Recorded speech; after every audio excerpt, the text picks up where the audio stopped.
हमारे देश में तेल के बड़े बड़े कुएं नहीं हैं। जब ये संकट बढ़ा तो क्रूड ऑयल की कीमतें $70 प्रति बैरल से $120 प्रति बैरल तक पहुंच गई थी। आयात के रास्ते भी बंद थे। दुनिया के कई देशों में डीजल, पेट्रोल की कीमतों में 40 से 50% का इजाफा हो गया। कई देशों में तो डीजल, पेट्रोल कोटे के आधार पर मिलने लगा था, लेकिन भारत में एक दिन भी ऐसे हालात नहीं आए। अफवाहें बहुत फैलाई गई, लोगों को डराया गया, भड़काया गया, राजनीति के खेल खेले गए, लेकिन जिनके इरादे गलत थे वो सफल नहीं हो पाए। दूर सुदूर इलाकों में भी छोटी मोटी अड़चनों के अलावा सप्लाई की कोई बड़ी चुनौती नहीं आई।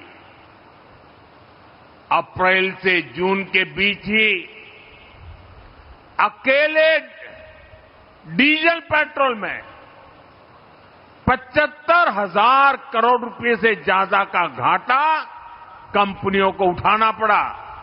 यानी एक नई रिफाइनरी बन जाए इतना घाटा सहना पड़ा, और इस घाटे को पूरा करने की जिम्मेदारी सरकारी खजाने से उठाई गई। हमने प्रति लीटर 10 रुपये की एक्साइज ड्यूटी भी कम की और बहुत ज्यादा बोझ जनता पर नहीं पड़ने दिया। साथियों, युद्ध के इसी समय में भारत की दूसरे देशों के साथ जो दोस्ती है ना, वो दोस्ती भी बहुत काम आ गई। जब ये संकट शुरू हुआ था, उससे पहले भारत 25-26 देशों से ही ईंधन का, ऊर्जा का आयात करता था। लेकिन संकट के समय भारत की डिप्लोमेसी का जलवा दिख गया। दूसरे देशों के साथ हमारे अच्छे संबंध इस संकट की घड़ी में बहुत काम आए। युद्ध के दौरान ही भारत 40 से ज्यादा देशों से ईंधन मंगाने लगा। भारत ने दुनिया को स्पष्ट संदेश दिया कि हमारे लिए राष्ट्रहित और राष्ट्र के नागरिकों का हित सर्वोपरि है।